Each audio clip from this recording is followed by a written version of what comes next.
Hi everyone, this is Grammar, and today's topic is noun clauses. Now many people say, Grammar, this is a very difficult topic. As you will see in just a moment, it's really not.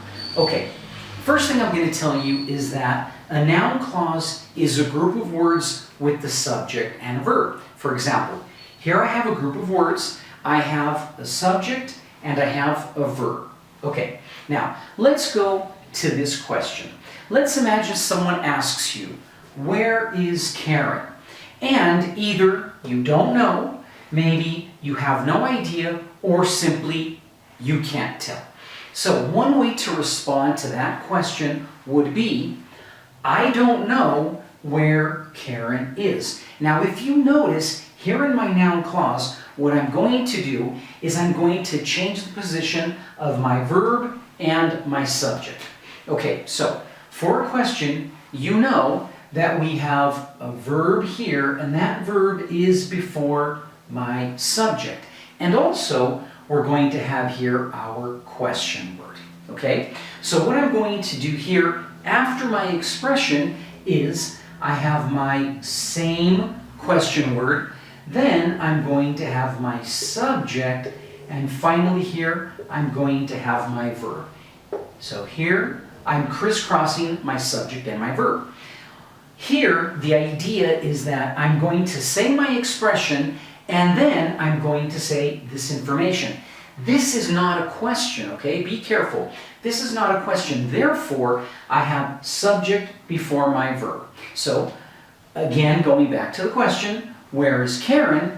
A possibility could be, I don't know where Karen is. Or, I have no idea, or I can't tell. Okay? So, basically we're going to use these noun clauses when we want to give information after we use this phrase. And if you notice, what I'm doing here in my noun clause is I'm basically answering information for a question word.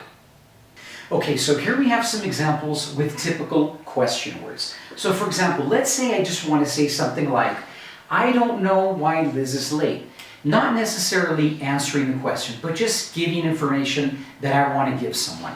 So once again, if you notice, after my question word, which is why, I'm going to have my subject, which is Liz, and then I'm going to have my verb, which is. And it's okay to have something after. So I can have this sentence as, I don't know why Liz is late.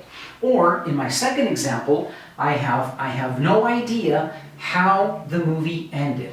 So instead of saying, I have no idea how did the movie end, once again, remember this is a sentence, not a question. I'm going to have my question word, then my subject, so my question word, then my subject, and my verb at the end. So once again, I have no idea how the movie ended.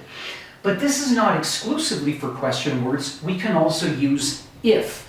Let's imagine someone asks us a question like, does Mike play sports? If I want to answer that question, then I would say, I can't tell you if Mike plays sports. So this time I'm going to use if, and once again I'm going to have my subject followed by my verb. Okay? So, as you notice, noun clauses is not complicated. It's simple if you remember this. Complicated is putting a penny on your elbow and catching it. That's complicated. But noun clauses is easy peasy, super breezy.